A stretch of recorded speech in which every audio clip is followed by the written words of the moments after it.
Hello and welcome to my YouTube channel. This is Sophia, and today we'll be talking about Mrigashira Nakshatra, one of my favorite nakshatras. So get ready, because there's a lot to cover. So the location for Mrigashira in the sky is 23 degrees 20 minutes of Taurus and 6 degrees and 40 minutes of Gemini.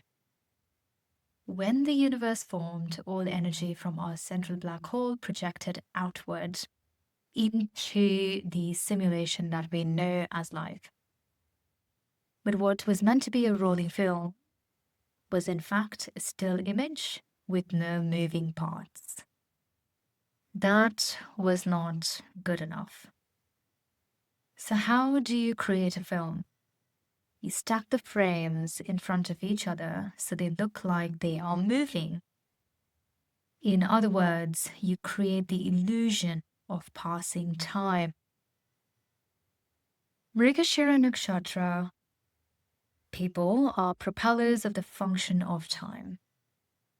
And in simpler terms, if you understand the deer in the forest, the animal, you will master this energy.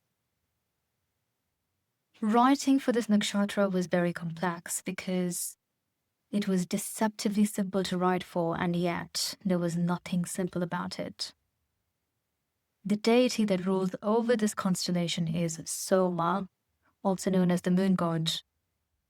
Soma is the sticky fluid found inside of plants that forms the channels necessary for photosynthesis. It is also offered in temples to deities in prayer.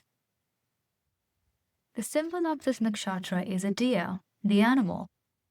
And also a lesser-known symbol is a snake. The natives are ruled by the planet Mars, and located somewhere between Taurus and Gemini, the nakshatra falls within the constellation of Orion, the great hunter of all skies, of which the main star ruling Mrigashira is called Bellatrix. So let's understand the characteristics of Mrigashirans. Mrigashirans are playful creatures. They love the game of hide and seek. Just like a deer in the woods, they are constantly seeking resources for survival. Foraging for food makes for a major part of their search, because so many are searching for the same resources. Natives become extremely flighty with the slightest sign of danger. But once they have found their footing, they make big goals and go after them with all they have gathered. This makes them excellent businessmen. Natives can be affluent and accumulate much wealth in their lifetimes because they have skills to keep multiple sources of income flowing towards them. But in modern times, accumulating wealth is a tricky business because what skills have you got is the main question. Mrigashirans make for great salespeople and are often media geniuses.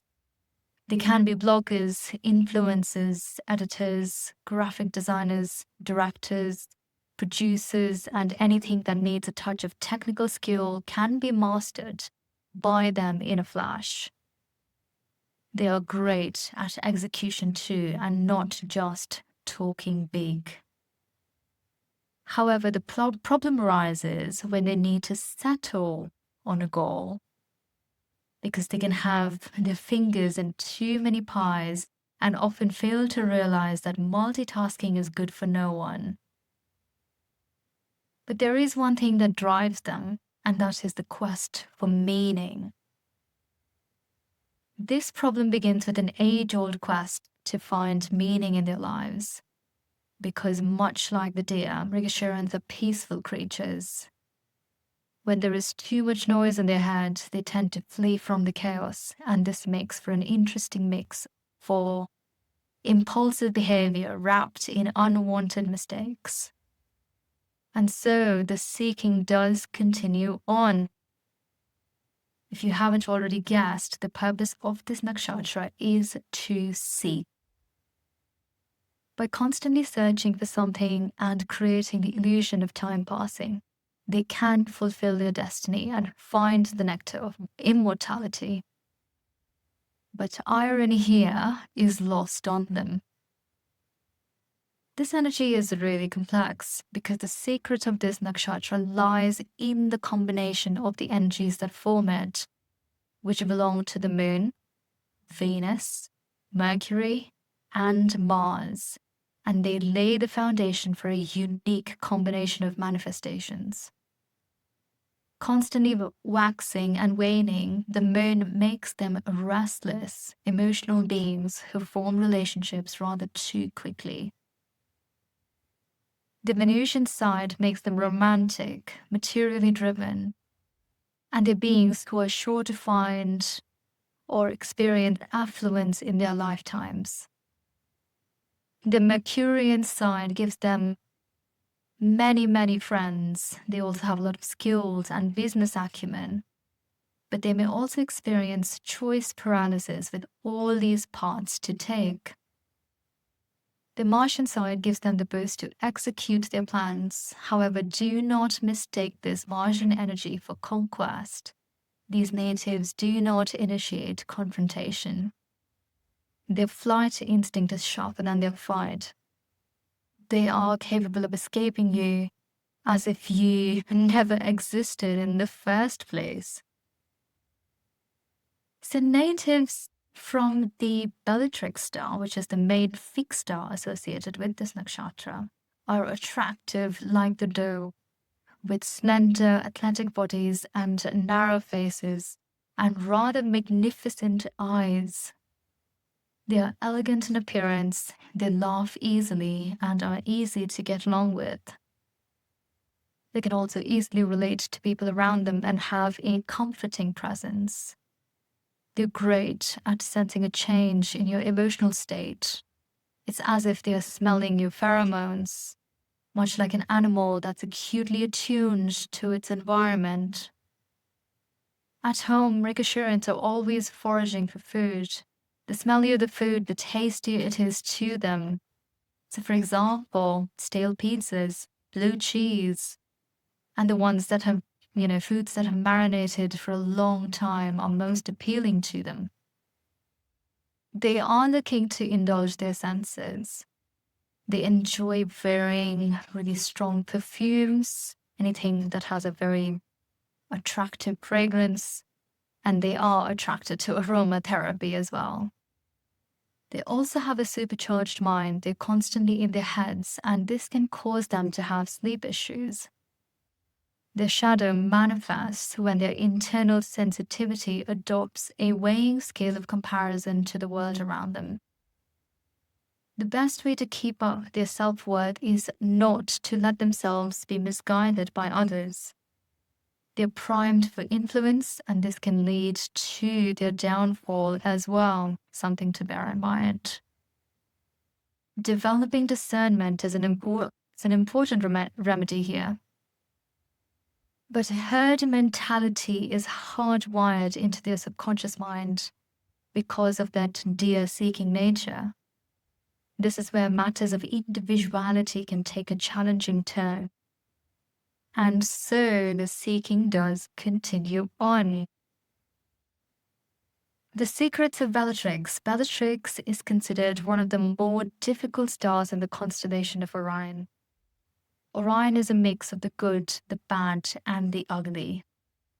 But there is a lid for every pot in Orion. Bellatrix's involvement in many Orion wars has given it a rather unpleasant history, which is now changing into a more benevolent state of affairs. From a snake-like approach to one for the deer. The long-standing reptilian past is starting to take on a spiritual bent. But with the star's full power on this nakshatra, some difficult aspects of their history can in fact manifest. The purpose of this star is moksha, or liberation, and that can be bizarre and surprising to a lot of people who hear about it. The second half of this nakshatra, which falls in Gemini, is ruled by Mercury and Mars, and that's where Bellatrix shines.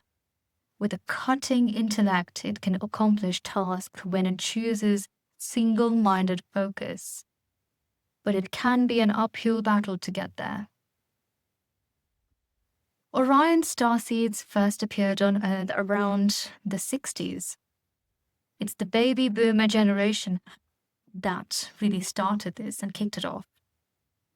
Much has been written about the fallout from the World War II and the industrial culture and then the counterculture that followed.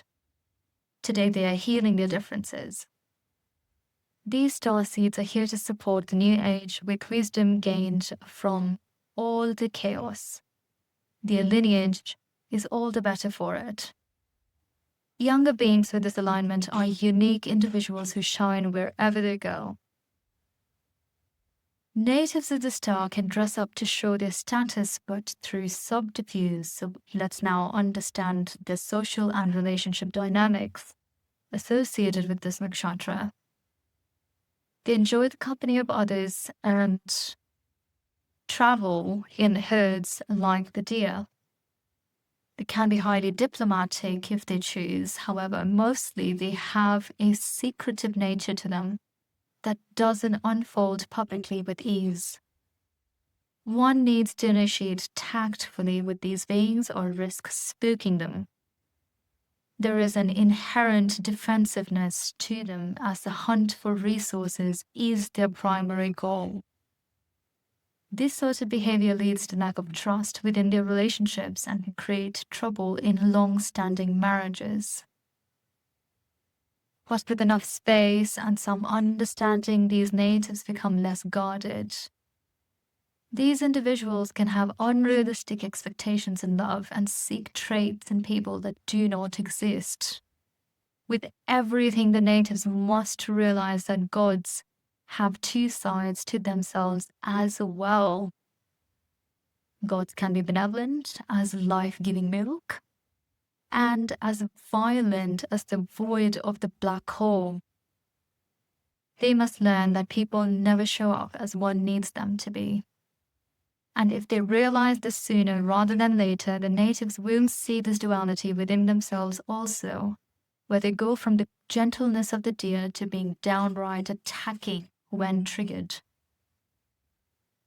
Once the herd mentality is curbed, Mrigashirans discover that they are natural leaders, and yet they often work best within groups. Prominent planets in this nakshatra can indicate a difficulty in their spiritual path, as there can be many ups and downs in their journeys. But they won't find the nectar of immortality if they never settle down long enough for it to manifest. Because the true nectar, after all, is within and not without. So what is the ultimate meaning of this constellation? What these individuals are really wanting isn't so much the elixir of life or the fountain of youth. They're looking for purpose. And yet, the greatest joy of life is discovering that there is absolutely no meaning in the universe. We all are simply playing roles in this giant simulation, making for big and small characters in a movie. Whether you play a role well or not makes no difference at all. You'll get recycled right back into the system and have to try again. Rinse and repeat. But when a Mrigashiran individual finds their unique role to play in this brief timeline, it gives them the illusion of time passing by really quickly. And when time passes fast enough, it seems like it stops into a singularity. This is the true nectar that every spiritual seeker has ever wanted. One that comes from the removal of illusion, and one that is permanent. So I hope that you enjoyed this podcast on Mrigashira today, and I will see you in the next one. Bye for now.